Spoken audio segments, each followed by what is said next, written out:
Welcome to Aryan.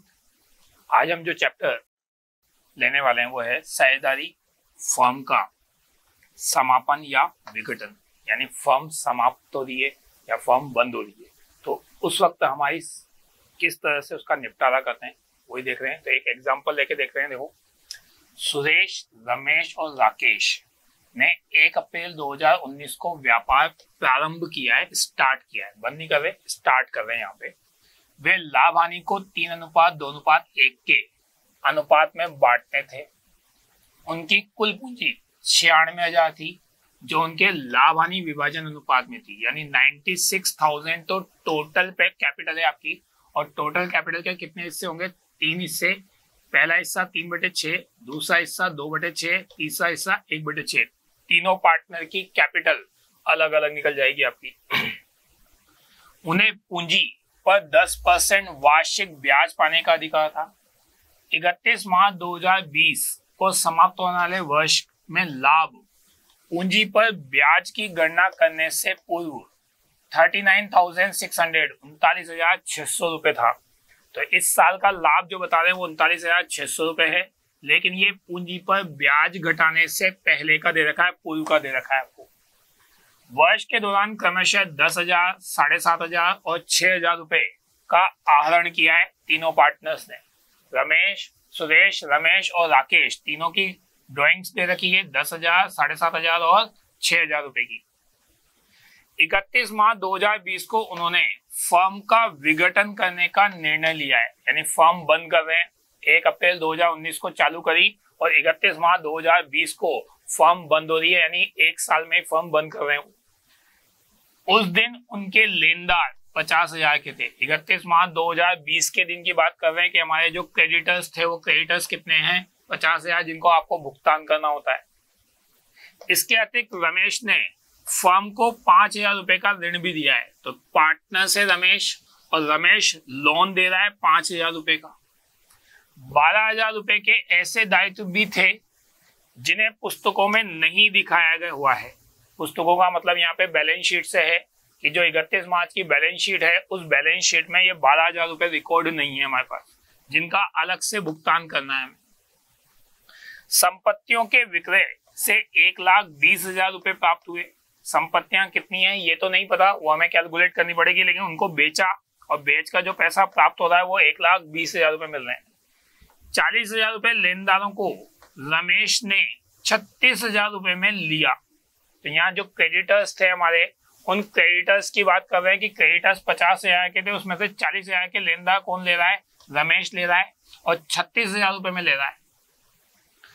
शेष लेनदारों को 5% छूट प्राप्त करके भुगतान कर दिया। आवश्यक खाते बनाने हमारे पास। तो रिवैल्यूएशन, जब फर्म बंद हो रही है तो फर्म बंद होते वक्त हमारे पास जो आवश्यक खाते होते हैं, मेनली रियलाइजेशन अकाउंट, फिर उसके बाद पार्टनर्स कैपिटल अकाउंट और कैश अकाउंट, ये 3 अकाउंट तो हमारे बनते हैं। बाकी फिर सवाल की इंफॉर्मेशन के हिसाब से हमें जो जरूरत होती है वो बनाते हैं।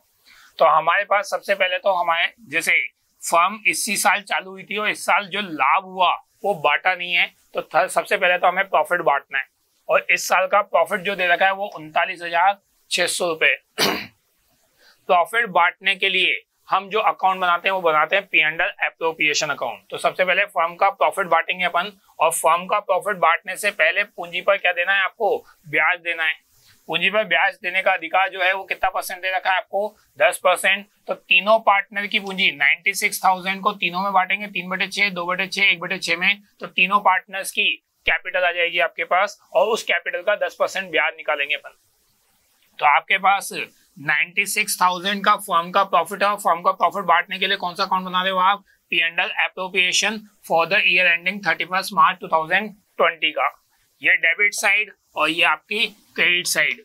सबसे पहले अपन प्रॉफिट लिख रहे हैं, जो पिछले साल, इस साल का प्रॉफिट है हमारा, प्रॉफिट फॉर द ईयर। इस साल का जो प्रॉफिट निकाल के लाए अपन, वो प्रॉफिट आपका प्रॉफिट एंड लॉस अकाउंट से जो आया 39,600 रुपए का प्रॉफिट आपका। पूंजी पर ब्याज देना है हमारे पास और 10% ब्याज देना है। तो हमारे पास 96,000 की पूंजी, कुल पूंजी दे रखी थी आपको। 96,000 की कुल पूंजी थी। पहले पार्टनर के साथ 96,000 में 3/6 यानी 48,000 की पूंजी है, और उस पूंजी पर 10% क्या दे रहे हैं अपन? ब्याज दे रहे हैं। दूसरे पार्टनर सुरेश जो है, उस सुरेश की पूंजी 2/6 भाग आएगी आपकी। तो 96,000 में सुरेश की पूंजी निकालेंगे अपन 2/6, तो ये आ जाएगी 32,000 रुपए की। और 32,000 की पूंजी पर 10% ब्याज देंगे अपन, तो 3200 रुपए का ब्याज आ जाएगा। तीसरा पार्टनर था राकेश, और राकेश का हिस्सा कितना है आपका, 1/6 भाग है। तो 1/6 भाग राकेश को देंगे, तो 96,000 की कुल पूंजी में 1/6 भाग राकेश का है। राकेश की पूंजी आएगी 16,000 रुपए की, और इस पूंजी का 10% ब्याज राकेश को देंगे तो 1600 का ब्याज आएगा। तो तीनों पार्टनर की कुल पूंजी जितनी भी थी, हर एक पार्टनर की पूंजी लाभानी अनुपात में थी, सवाल में दिया हुआ था हमें, तो लाभानी अनुपात में अपन ने पूंजी को बांटा है और फिर उसके हिसाब से 10% ब्याज दिया है। 96,000 रुपीज का ब्याज देने के बाद हमारे पास जो प्रॉफिट बचेगा 39,600 में 96,100 रुपीज का प्रॉफिट घटा दिया, तो प्रॉफिट कितना बच रहा है हमारे पास, 30,000 का बच रहा है। और ये जो 30,000 रुपए का लाभ बचेगा हमारे पास, उस लाभ को 3/6, 2/6, 1/6 में तीनों पार्टनर बांटेंगे। यानी 3/6 इंटू 30,000 करो आप, तो ये आपके पास रमेश का लाभ आ जाएगा। 2/6 इंटू 30,000 करेंगे अपन, तो सुरेश का प्रॉफिट आ जाएगा। और 1/6 भाग जो था वो हमारे पास राकेश का था, उसको 30,000 से मल्टीप्लाई करेंगे तो हमारे पास राकेश का लाभ आ जाएगा। तो तीनों पार्टनर्स का प्रॉफिट निकल जाएगा कि किसको कितना इस साल लाभ मिलेगा। लेकिन ये पार्टनर फर्म को चालू नहीं रखना चाहते, तो फर्म को बंद करने के लिए हमारे पास 31 मार्च की पहले बैलेंस शीट बनाएंगे कि भाई बैलेंस शीट की स्थिति क्या है, फिर उसके बाद हम उसको फर्म को बंद करेंगे। तो हमारे पास बैलेंस शीट दे नहीं रखी, तो बैलेंस शीट भी आपको बनानी है। बैलेंस शीट 31 मार्च 2020 की बैलेंस शीट बन रही है। हमारे पास लायबिलिटीज साइड, सबसे पहले सवाल में आपको दिया हुआ था कि जिस दिन फर्म बंद करने का निर्णय लिया जा रहा है उस दिन हमारे लेनदार कितने के थे, 50,000 के थे। और इसके अलावा रमेश ने फर्म को 5,000 रुपए का क्या दिया है, ऋण दिया है। तो ये दोनों चीजें बैलेंस शीट में दिखानी पड़ेगी आपको। 12,000 के ऐसे दायित्व थे जो पुस्तकों में नहीं दिखाया हुआ है, तो जब दिखाया हुआ नहीं है तो ये हमारी बैलेंस शीट में आएगा भी नहीं, लेकिन इसका पेमेंट जरूर करना है हमें। तो पेमेंट अलग करेंगे, लेकिन अभी हम बुक्स बैलेंस शीट बना रहे थे। तो बैलेंस शीट में सबसे पहले क्रेडिटर्स हमारे पास 50,000 के हैं। रमेश से लोन लिया आपने, तो लोन आपके पास 5,000 रुपए का दिया रखा है, दोनों लायबिलिटीज में जाएंगे आपके। तीनों पार्टनर की कैपिटल, रमेश की कैपिटल अपन ने 48,000 निकाली थी, सुरेश की कैपिटल अपन ने 32,000 निकाली थी, और राकेश की कैपिटल 16,000 निकाली थी। अभी अपन ने बांटा था ये 48,000, 32,000, 16,000। तीनों पार्टनर्स को हम पूंजी पर ब्याज दे रहे हैं और प्रॉफिट दे रहे हैं, तो ये पूंजी पर ब्याज और प्रॉफिट से कैपिटल बढ़ेगी, तो ये ऐड हो जाएंगे। रमेश का ब्याज 4,800 ऐड करेंगे और रमेश का प्रॉफिट 15,000 ऐड करेंगे, तो ये 4,800, 15,000 दोनों ऐड करेंगे तो रमेश की टोटल कैपिटल आ जाएगी 67,800, जिसमें रमेश ने जो ड्राइंग्स करी है वो ड्राइंग्स अपन उसमें से लेस कर रहे हैं 10,000 रुपए की। ये ड्राइंग्स घटाने के बाद रमेश की कैपिटल आ जाएगी 57,800 रुपए की। यानी 31 मार्च के दिन रमेश की जो कैपिटल है वो कितनी है आपकी, 57,800 रुपए। दूसरा पार्टनर था सुरेश, सुरेश की कैपिटल 32,000 दे रखी है। सुरेश का अपन ने इंटरेस्ट ऑन ड्राइंग्स जो निकाला था वो निकाला था 3,200 रुपए का, और सुरेश का जो प्रॉफिट निकाला था वो 10,000 रुपए का निकाला था। तो ये दोनों प्रॉफिट, पूंजी पर ब्याज और प्रॉफिट दोनों यहाँ पर ऐड कर देंगे, 43,200 की कैपिटल आ जाएगी। रमेश, सुरेश की जो ड्राइंग्स है आपकी, वो सुरेश की ड्राइंग 7,500 रुपए सवाल में दे रखी है, लेस करोगे और लेस करने के बाद 31 मार्च के दिन सुरेश की कैपिटल आ जाएगी 37,700 रुपए की। लास्ट पार्टनर बचा हमारे पास राकेश। राकेश की कैपिटल 16,000 दे रखी थी, हमने 16,000 में ब्याज दिया था उसको 10% 1,600 रुपए का, और इसके अलावा प्रॉफिट दिया था 5,000 रुपए। तो 1,600 रुपए और 5,000 रुपए दोनों चीजें उसमें ऐड हो जाएगी कैपिटल में, तो 1,600 और 5,000 ऐड करके टोटल आ जाएगा 22,600 रुपए। और 22,600 में ड्राइंग्स घटा रहे हैं अपन रमेश की, सॉरी राकेश की, तो राकेश की ड्राइंग्स घटाएंगे और घटा के उसकी राकेश की कैपिटल आ जाएगी 16,600 की 31 मार्च की। तो 31 मार्च को फर्म के टोटल कितनी लायबिलिटीज थी ये सब पता लग गया हमें। लेकिन सवाल में हमें बैलेंस शीट में ये नहीं बता रखा है कि हमारे पास सवाल में संपत्तियां कितनी हैं। तो हम बैलेंसिंग फिगर से, क्योंकि जितनी एसेट्स होती है उतनी लाइबिलिटीज होती है, दोनों सेम होता है हमारे पास कि 1,67,100 रुपए की लाइबिलिटीज आ रही है तो 1,67,100 रुपए की हमें एसेट्स भी होनी चाहिए। तो हम बैलेंसिंग फिगर से मान लेंगे कि हमारे पास जो एसेट्स है वो कितने की वैल्यू की है, हमारे पास 1,67,100 रुपए की है। यानी ये आपको अनुमान लगाना पड़ रहा है कि हमारी एसेट्स का मूल्य जो है वो 1,67,100 रुपए है। तो पहले ये बैलेंस शीट बनेगी और इस बैलेंस शीट से फिर हम फर्म का समापन शुरू करेंगे। तो फर्म के समापन के लिए हमें सबसे पहले अकाउंट बनाना पड़ता है रियलाइजेशन अकाउंट। तो रियलाइजेशन अकाउंट बनाना पड़ता है। रियलाइजेशन अकाउंट की बात करें अपन, सबसे पहले कि रियलाइजेशन अकाउंट बनाना पड़ रहा है। तो रियलाइजेशन अकाउंट की फर्स्ट एंट्री कि जितनी एसेट्स का अकाउंट आपने यहाँ खोल रखा है ये पूरा का पूरा रियलाइजेशन अकाउंट में ट्रांसफर हो जाएगा। जिस वैल्यू पे खोल रखा है उसी वैल्यू पे ट्रांसफर होगा 1,67,100 रुपए से। तो आपकी एंट्री बनेगी realisation to assets. Asset debit होती है, ट्रांसफर करते वक्त क्रेडिट कर देंगे अपन। तो 1,67,100 रुपए से ये एसेट यहाँ पे ट्रांसफर हो जाएगी आपके पास। सेकंड आपके पास बात करते हैं बैलेंस शीट में लायबिलिटी साइड में हमारे पास क्रेडिटर्स दे रखे हैं 50,000 रुपए के। तो ये क्रेडिटर्स भी रियलाइजेशन अकाउंट में ट्रांसफर हो जाएंगे हमारे पास। तो क्रेडिटर्स क्रेडिट होता है, ट्रांसफर करते वक्त आप डेबिट करोगे। Creditors debit to realisation account. तो आपके पास क्रेडिटर्स डेबिट टू रियलाइजेशन करेंगे तो रियलाइजेशन अकाउंट में बाय क्रेडिटर आ जाएगा 50,000 रुपए का। नेक्स्ट आते हैं अपने पास रियलाइजेशन अकाउंट में कैपिटल। अब रमेश का लोन अकाउंट आ रहा है।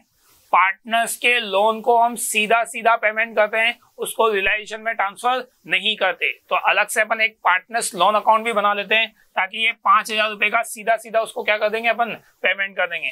तो रमेश का जो लोन अकाउंट है आपका, उसका क्रेडिट बैलेंस दे रखा है हमें 5,000 रुपए का। उस पूरे 5,000 का पेमेंट कर रहे हैं तो टू कैश में पूरे 5,000 रुपए का पेमेंट हो जाएगा आपका। तो पार्टनर्स लोन यानी Ramesh loan account debit to cash भुगतान कर देंगे कि भैया इसका हिसाब हो गया आपका। और आते हैं लायबिलिटीज में क्या बचा हमारे पास। हमारे पास रमेश की कैपिटल बची हुई है, सुरेश की कैपिटल बची हुई है और राकेश की कैपिटल बची हुई है। तीनों पार्टनर्स की कैपिटल के बैलेंस कैपिटल अकाउंट में ट्रांसफर होंगे। तो कैपिटल अकाउंट में ट्रांसफर होंगे हमारे पास। तो कैपिटल अकाउंट देखते हैं आपके पास। रमेश की कैपिटल 57,800 रुपए रमेश के कैपिटल अकाउंट में, सुरेश की कैपिटल सुरेश के कैपिटल अकाउंट में और राकेश की कैपिटल राकेश के कैपिटल अकाउंट में। तो तीनों का कैपिटल अकाउंट जो है यानी जो कैपिटल अकाउंट बन रहा है तीनों का आपका, उसमें हम कैपिटल अकाउंट में कैपिटल शो कर देंगे। तो बैलेंस शीट की चीजें कौन सी कहाँ ट्रांसफर करनी थी, सबसे पहले अपन ने ये काम किया। अब बात करते हैं कि हमारे पास संपत्तियां बेचकर हमें दायित्वों का भुगतान करना है। तो संपत्तियां बेचकर दायित्वों का भुगतान करना है तो पहले देखते हैं संपत्तियां कितने में बेची अपन ने। तो क्वेश्चन में हमें दे रखा था संपत्तियां जो बेच रहे हैं हम, संपत्तियों के विक्रय से 1,20,000 रुपए प्राप्त हो रहे हैं। तो जितनी भी संपत्तियां हैं उनको हमने पूरी की पूरी संपत्तियों को 1,20,000 में बेचा तो पैसा आ रहा है। तो cash account debit to realisation ये एंट्री बन जाएगी आपकी। तो ये एंट्री कैश अकाउंट में भी आएगी और रियलाइजेशन अकाउंट में भी आएगी आपकी। तो cash account debit to realisation, cash account realisation account में लिख रहे हैं बाय कैश 1,20,000 रुपए की। तो 1,20,000 का जो पैसा मिल रहा है हमें संपत्तियां बेचकर मिल रहा है, कैश आ रहा है तो डेबिट हो रहा है। एसेट्स के लिए अपन ने रियलाइजेशन में ट्रांसफर कर दी तो रियलाइजेशन अकाउंट ही क्रेडिट हो जाएगा आपका एसेट्स की जगह। तो एंट्री बनेगी cash account debit to realisation. तो कैश अकाउंट डेबिट हो रहा है आपका, तो कैश अकाउंट में 1,20,000 रुपए लिख दिया अपन ने। और कैश अकाउंट में भी लिखेंगे अपन, तो कैश डेबिट हो रहा है, कैश के डेबिट साइड में 1,20,000 रुपए आ जाएगा। रियलाइजेशन क्रेडिट हो रहा है तो रियलाइजेशन के क्रेडिट में 1,20,000 डाल दिया। और आपके पास कैश अकाउंट डेबिट हो रहा है तो कैश अकाउंट के डेबिट साइड में 1,20,000 आ जाएगा। यानी एक ही एंट्री की पोस्टिंग दोनों अकाउंट में होगी, कैश अकाउंट में भी और रियलाइजेशन अकाउंट में भी। नेक्स्ट आपके पास आते हैं हमारे पास दायित्वों का भुगतान कर रहे थे अपन। दायित्वों का भुगतान करने के लिए सवाल क्या बता रहा था जरा देखो कि हमारे पास जो 50,000 के लेनदार थे उन लेनदारों को आपके पास 40,000 के लेनदार तो रमेश ने 36,000 में ले लिए। 50 में से 40,000 के लेनदार कौन ले रहा है, रमेश ले रहा है। वो भी कितने में ले रहा है, 36,000 में। तो रमेश को दे देंगे अपन एक लायबिलिटीज। तो फिर भी 10,000 के लेनदार बच रहे हैं। वो 10,000 के लेनदारों को छूट पर पेमेंट कर रहे हो 5% छूट पर। तो 5% छूट पर पेमेंट करेंगे अपन। तो उसके लिए एंट्री बनेगी आपके पास रियलाइजेशन अकाउंट में। हमारे पास रियलाइजेशन से दायित्वों का पेमेंट कर रहे हैं तो कुछ दायित्व तो रमेश दे रहा है, कुछ दायित्वों का पेमेंट हम कैश में कर रहे हैं। तो realisation account debit to cash, वो दायित्व जो बुक्स में नहीं थे उनका 12,000 का पेमेंट कर दिया। जो रमेश ने ले लिए 40,000 के लेनदार उसने 36,000 में लिए थे, तो 36,000 से एंट्री हो गई कि रमेश के पास लायबिलिटी 36,000 की चली गई। और बाकी जो 10,000 के लेनदार बचे थे हमारे पास, उन 10,000 को हम 5% डिस्काउंट पे पेमेंट कर रहे थे, यानी 500 रुपए डिस्काउंट पे पेमेंट कर रहे थे। तो पेमेंट कितने का हुआ आपका? 9,500 का। तो पेमेंट 9,500 का हो रहा है, तो दिखाएंगे भी 9,500 रिलेशन टू कैश के नाम से 9,500। तो क्रेडिटर्स 12,000 के वो हैं जो बुक्स में रिकॉर्ड नहीं थे, और ये कैश में जो 9,500 के वो हैं जो बचे हुए क्रेडिटर थे। तो ये तो कैश अकाउंट में ट्रांसफर हो जाएंगे, और रमेश अकाउंट में जो ट्रांसफर होंगे वो कितने ट्रांसफर होंगे? हमारे 36,000 रुपए के ट्रांसफर होंगे। तो रमेश अकाउंट में ट्रांसफर कर देते हैं कैपिटल अकाउंट में। आपके पास रमेश कैपिटल अकाउंट जो बन रहा है उसमें बाय रियलाइजेशन 36,000 रुपए ट्रांसफर हो गए आपके। और जो हमने लायबिलिटीज का कैश में पेमेंट किया है उनका 12,000 रुपए के तो अनरिकॉर्डेड लायबिलिटीज थी, और जो रिकॉर्डेड लायबिलिटीज थी उसका डिस्काउंट पे पेमेंट कर रहे थे 9,500 रुपए का। तो दोनों का पेमेंट हो जाएगा आपका। इसके बाद आते हैं हमारे पास रियलाइजेशन अकाउंट में। रियलाइजेशन अकाउंट जो बचा आपका उसका प्रॉफिट और लॉस निकालना है हमारे पास। सारी चीजें लिखने के बाद आपका डेबिट का टोटल ज्यादा आ रहा है, 2,24,600 आ रहा है, जबकि क्रेडिट का टोटल 1,70,000 ही आ रहा है। डेबिट का टोटल 2,24,600 आ रहा है और क्रेडिट का टोटल 1,70,000 आ रहा है। तो ये कम आ रहा है आपका। डिफरेंस आपके लॉस को दिखा रहा है, और ये लॉस वापस तीनों पार्टनर को बांटेंगे 3:2:1 में। 3/6 हिस्सा रमेश का, 2/6 हिस्सा सुरेश का, 1/6 हिस्सा आपके पास राकेश का। तो 54,600 का लॉस तीनों पार्टनर को बांट देंगे अपन, और तीनों पार्टनर्स के कैपिटल अकाउंट में लॉस डेबिट साइड में ट्रांसफर हो जाएगा। तो आपके पास तीनों पार्टनर का रियलाइजेशन अकाउंट का जो लॉस है वो ट्रांसफर करेंगे अपन। तो यहाँ रियलाइजेशन लॉस आ जाएगा। प्रॉफिट होता तो क्रेडिट में ट्रांसफर होता है, लॉस है तो डेबिट में ट्रांसफर हो रहा है आपका। तीनों पार्टनर्स का लॉस ये रियलाइजेशन अकाउंट से आ जाएगा। रियलाइजेशन अकाउंट का प्रॉफिट और लॉस निकाल चुके हैं, यानी रियलाइजेशन अकाउंट आपका बंद हो चुका है। ठीक है, पार्टनर्स का लोन अकाउंट बंद कर चुके हैं, उसको पेमेंट कर चुके हैं, अकाउंट बंद होते जा रहे हैं। देखो, इसके बाद हमारे पास कैपिटल अकाउंट बंद करेंगे। इधर का रमेश का क्रेडिट का टोटल ज्यादा आ रहा है, 93,800 आ रहा है। 93,800 में से 27,300 घटाएंगे तो बैलेंसिंग फिगर से बचेगा आपका 66,500, जिसको हम फाइनल पेमेंट के रूप में कैश से बंद करेंगे कि भाई इसको फाइनल इतने रुपए और देने, हिसाब हो जाएगा इसका। 37,700 रुपए सुरेश का बैलेंस आ रहा है। 37,700 रुपए सुरेश का टोटल आ रहा है, उसमें से हम 18,200 रुपए घटाएंगे तो बैलेंस आएगा सुरेश का 19,500 रुपए। तो ये 19,500 रुपए आपके पास बैलेंस जो बचा उसका फाइनल पेमेंट कर देंगे अपन। राकेश का टोटल आ रहा है 16,600। 16,600 में से 9,100 रुपए का लॉस घटाने के बाद इसका बैलेंस आ रहा है 7,500। ये भी आपका कैश में ट्रांसफर हो जाएगा, यानी इसका भी फाइनल पेमेंट कर देंगे। तो तीनों पार्टनर को हम फाइनल पेमेंट कर रहे हैं। रमेश को 66,500 का, सुरेश को 19,500 का, राकेश को 7,500 का। तो तीनों पार्टनर्स का पेमेंट आ जाएगा आपके पास। और लोन का जो पेमेंट किया था हमने रमेश को, वो आ जाएगा कैश में। कैश दोनों साइड से आपका बराबर आ जाएगा लास्ट में, कि जितना हमारे पास पैसा आया हम उतना पार्टनर्स को बांट कर हिसाब कंप्लीट कर चुके हैं। तो इस हिसाब से हमारा पूरा क्वेश्चन कंप्लीट हो जाएगा। लास्ट में कैश अकाउंट क्या आ जाएगा आपका, बराबर आ जाएगा। ये हमारा फर्स्ट क्वेश्चन था। एक क्वेश्चन की और प्रैक्टिस कर लेते हैं, सेकंड क्वेश्चन की। सेकंड क्वेश्चन का देखो क्या है लिखा हुआ है हमारे पास। क्वेश्चन क्या है, 31 मार्च 2017 को ए, बी और सी की बैलेंस शीट दे रखी है आपके पास। बैलेंस शीट में लेनदार हैं 19,250 के।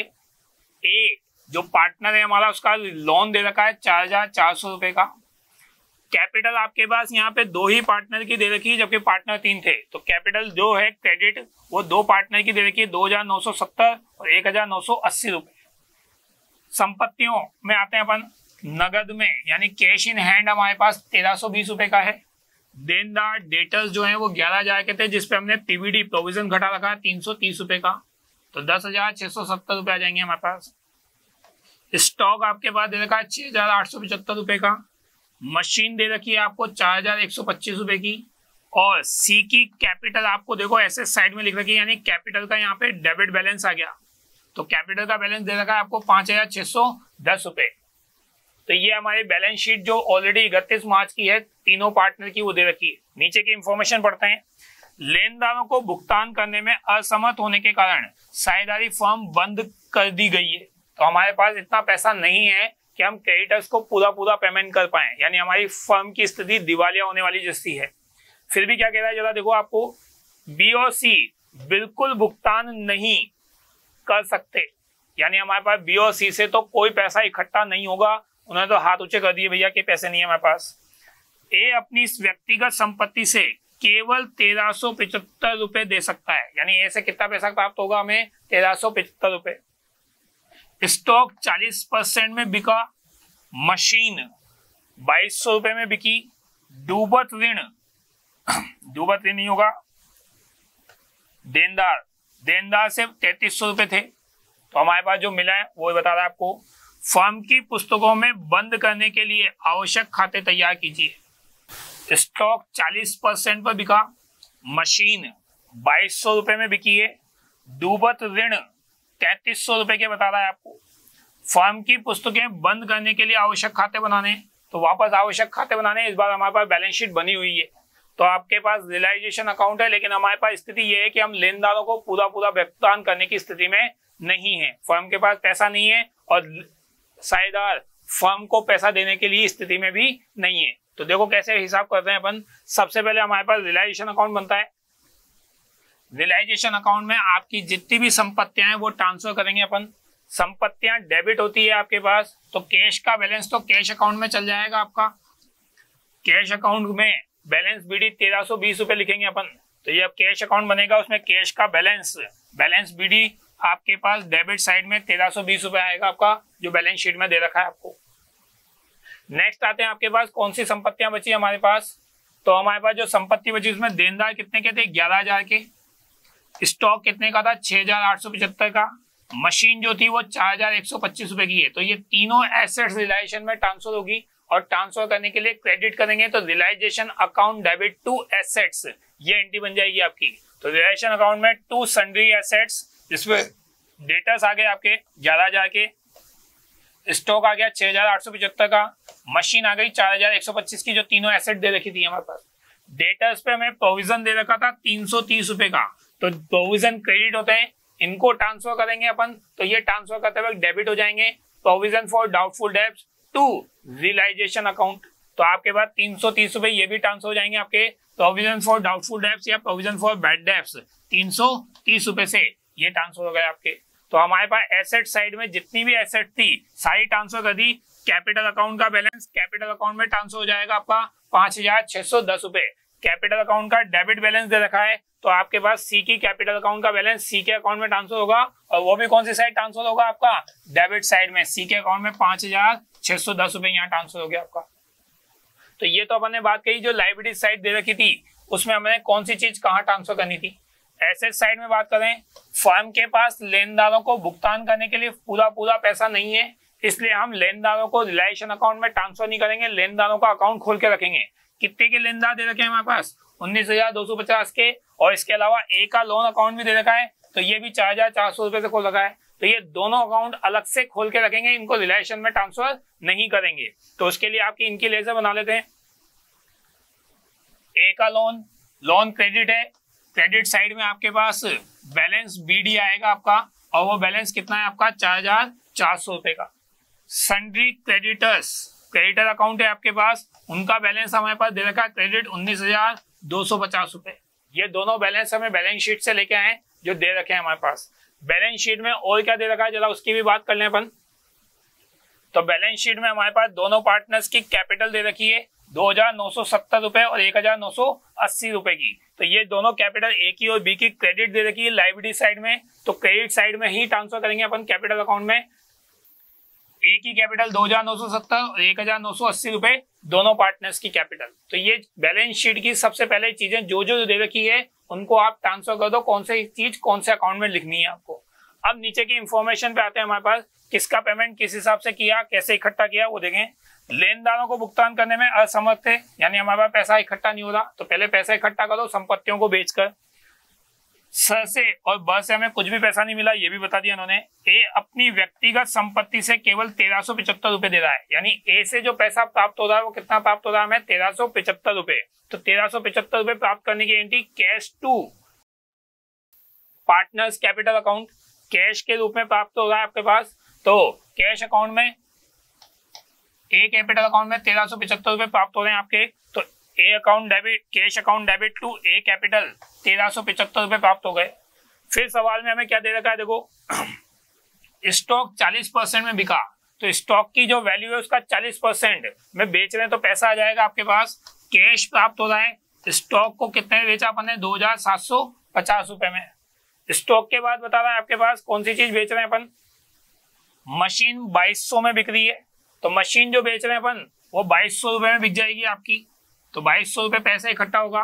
और डेटर्स के लिए सवाल में बोला था उसने कि डूबत ऋण होंगे हमारे पास 3300, यानी 11,000 डेट के डेटर्स हैं, जब उनसे पैसा प्राप्त करेंगे तो 3300 रुपए डूब जाएंगे हमारे पास, तो बाकी पैसा तो मिलेगा हमारे पास। तो उसकी बात करते हैं, 11,000 के डेटर्स से हमें 3300 रुपए डूब जाएंगे, तो कितने रुपए प्राप्त होंगे हमें, 7,700 रुपए प्राप्त होंगे।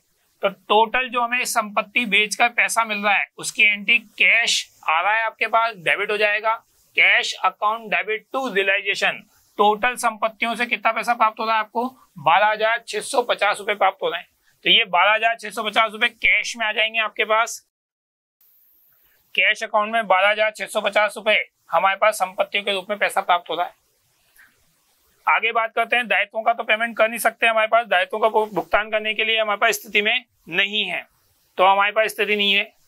सवाल में हमारे पास एक लाइन छूटी हुई है कि हमारे एक्सपेंसेस 1210 रुपए के हो रहे हैं, तो 1210 रुपए के जो एक्सपेंसेस हो रहे हैं उसकी एंट्री कर रहे हैं अपन रिलेशन टू कैश। कितने रुपए का पेमेंट कर रहे हैं अपन, 1210 रुपए का, तो 1210 रुपए का एक्सपेंसेस का पेमेंट किया, वो भी अपन ने कैश में लिख दिया कि भाई हमारे पास पेमेंट हो गया। तो संपत्तियां बेच दी हमने और पैसा इकट्ठा कर लिया। पैसा इकट्ठा करने के बाद दायित्वों को चुकाएंगे, लेकिन दायित्वों को चुकाने के लिए हमारे पास पूरा पैसा नहीं है, तो हम पार्टनर से जितना मंगा सकते थे वो मंगा लिया, जिसमें बी और सी तो कुछ दे ही नहीं रहे, सिर्फ ए दे रहा था, जिससे 1375 रुपए ले लिए थे अपन ने। अब रिलेशन अकाउंट बंद करो और लॉस निकालो। जो लॉस आ रहा है आपके पास 10,230 रुपए का, 10,230 रुपए का लॉस तीनों पार्टनर को बराबर बांट देंगे, क्योंकि हमारे पास प्रॉफिट शेयरिंग रेशियो बराबर मानना पड़ रहा है। यहाँ पे सवाल में अलग से कोई रेशियो नहीं दे रखा आपको, तो पार्टनरशिप डीड के हिसाब से अगर कोई रेशियो नहीं दे रखा तो बराबर मानते हैं। तो तीनों पार्टनर्स को अपन ने जो लॉस था वो बराबर बांट दिया। ए का लॉस 3,410, बी का लॉस 3,410 और सी का लॉस भी 3,410 रुपए आ गया आपका। तो तीनों पार्टनर का लॉस, ए का लॉस ए के अकाउंट में, बी का लॉस बी के अकाउंट में, सी का लॉस सी के अकाउंट में, ये स्थिति। तो जरा सबसे पहले देखते हैं कि हमारे पास फर्म के पास पैसा कितना इकट्ठा हुआ। जितना पैसा इकट्ठा हुआ वो लायबिलिटीज को चुकाने लायक है या नहीं है। तो हमारे पास जो रिसिप्ट हो रही है कैश की वो हो रही है 15,345 रुपए की, जिसमें से 1210 का हमने पेमेंट कर दिया। तो हमारे पास पैसा कितना बचा हुआ है, 14,135 रुपए का कैश बचा हुआ है अभी भी हमारे पास। जरा देखें दायित्व कितने के थे हमारे, तो दायित्व थे 19,250 के। कितने के दायित्व दे रखे थे, 19,250 के दायित्व थे। लेनदार थे हमारे, लेनदार ज्यादा के हैं और पैसा कम है हमारे पास। पार्टनर से मंगाने के बावजूद भी हमारे पास पैसे कितने इकट्ठे हुए हैं, सिर्फ 19,135 रुपए इकट्ठे हुए हैं। तो हम ज्यादा से ज्यादा क्रेडिटर्स को पेमेंट कर सकते हैं, वो भी 14,135 रुपए का पेमेंट हो सकता है, पूरे 19,000 समथिंग का पेमेंट नहीं हो सकता। तो क्रेडिटर्स का जो पेमेंट करेंगे अपन, वो क्रेडिटर्स को पेमेंट कर देंगे 14,135 रुपए का। तो ये क्रेडिटर्स को पेमेंट कर रहे हैं टू कैश 14,135। जो क्रेडिटर्स को पेमेंट नहीं हो पाया, बचा हुआ है, वो उसके लिए हम एक सेपरेट अकाउंट खोलेंगे, डेफिशिएंसी अकाउंट। ठीक है, क्रेडिटर्स को जो पूरा पेमेंट नहीं कर पाए अपन, वो कौन से अकाउंट में ट्रांसफर हो जाएगा, आपका डेफिशिएंसी अकाउंट में। तो ये आपके पास डेफिशिएंसी अकाउंट में 19,250 था, 14,135 रुपए का पेमेंट कर दिया, बचा हुआ हिस्सा अपन ने डेफिशिएंसी अकाउंट में क्या कर दिया, ट्रांसफर कर दिया। तो आपके पास एक नया अकाउंट खुल गया, क्रेडिटर्स टू डेफिशिएंसी। तो डेफिशिएंसी अकाउंट में बाय क्रेडिटर्स आ जाएगा 5,115 रुपए का आपके पास। क्रेडिटर्स का अकाउंट बंद हुआ है, हम एक और लोन तो पेमेंट ही नहीं कर पाए क्योंकि फर्म के पास पैसा ही नहीं था। पार्टनर जब क्रेडिटर्स को पेमेंट नहीं कर पाए तो फिर पार्टनर का तो पेमेंट नंबर आया ही नहीं आपका। तो पार्टनर्स का जो लोन का बैलेंस है 4,400 रुपए, वो भी कौन से अकाउंट में ट्रांसफर हो जाएगा, आपका डेफिशिएंसी अकाउंट में ट्रांसफर हो जाएगा। यानी ये भी बैलेंसिंग फिगर से जो आएगा, ये भी आपका डेफिशिएंसी अकाउंट में ट्रांसफर हो जाएगा। तो a loan account debit to deficiency 4,400 रुपए से ये भी आपके पास इसमें ट्रांसफर कर दिया जाएगा डेफिशिएंसी अकाउंट में। आपके पास पार्टनर्स कैपिटल अकाउंट बचे थे, पार्टनर में सिर्फ ए ने पैसा लाके दिया था, बी और सी तो कोई पैसा लाके दे ही नहीं रहे थे। तो आपके पास इनके जो बैलेंस बचेंगे वो भी डेफिशिएंसी में चल जाएंगे, कम या ज्यादा जो भी बैलेंस है। तो पहले ए की बात करते हैं। ए का टोटल आ रहा है आपका 4,375। 4,375 में से रियलाइजेशन का लॉस घटाया अपन ने 3,410, तो बैलेंस बच रहा है आपका, वो बैलेंस 935 रुपए भी कौन से अकाउंट में ट्रांसफर हो गया आपका, डेफिशिएंसी अकाउंट में ट्रांसफर हो गया। डेबिट का टोटल 4,345, उसमें से लेस कर रहे हैं अपन 3,410 रुपए, तो ये डिफरेंस आएगा और ये डिफरेंस अपन कौन से अकाउंट में ट्रांसफर कर देंगे, डेफिशिएंसी अकाउंट में ट्रांसफर कर देंगे। तो 935 रुपए का अकाउंट डेफिशिएंसी अकाउंट में ट्रांसफर हो जाएगा। क्या एंट्री बनेगी अपनी, ए कैपिटल टू डेफिशिएंसी अकाउंट। तो डेफिशिएंसी अकाउंट में आपके पास क्रेडिट साइड में ट्रांसफर हो जाएगा ए का कैपिटल अकाउंट का बैलेंस 935 रुपए। बी और सी की बात कर लेते हैं। बी और सी हमारे पास जो थे उनका डेबिट का टोटल ज्यादा है, 3,410 आ रहा है। 3,410 में से 1,980 घटाएंगे तो बैलेंस आ रहा है 1,430 रुपए का। सी का डेबिट बैलेंस ज्यादा आ रहा है 920 रुपए, 9,020 रुपए। 9,020 रुपए में से घटाने के लिए कुछ भी नहीं है, तो पूरा का पूरा डेफिशिएंसी में डाल दिया अपन ने। तो आपके पास डेफिशिएंसी अकाउंट में ट्रांसफर कर देंगे बी का बैलेंस 1,430 रुपए का और सी का बैलेंस 9,020 रुपए का। तो ये भी डेफिशिएंसी अकाउंट में आएंगे, लेकिन एंट्री अगर इनकी इधर से बनाएंगे तो deficiency account debit to B capital to C capital. Deficiency account debit होगा आपका, तो डेबिट साइड में ट्रांसफर हो जाएंगे आपके बी और सी। जैसे पहले कैश बराबर आया था वैसे के वैसे यहाँ पे डेफिशिएंसी अकाउंट भी क्या आ जाएगा आपका, बराबर आ जाएगा। डेबिट साइड का टोटल आ रहा है 10,450 रुपए और क्रेडिट साइड का टोटल आ रहा है 10,450 रुपए। तो इस तरह से हमारा डेफिशिएंसी अकाउंट दोनों साइड से क्या आ जाएगा, बराबर आ जाएगा। और कैश अकाउंट तो पहले हम कंप्लीट कर चुके हैं, क्योंकि हमारे पास जितना पैसा आया था उसमें से हमने एक्सपेंसेस घटा के जो बाकी बचा था वो क्रेडिटर्स को पेमेंट कर दिया, तो कैश तो हमारे पास बचा ही नहीं, यानी कैश भी बराबर आ चुका है। इस तरह से हमारे पास पूरी फर्म का हिसाब किताब किया जाएगा। Thank you very much.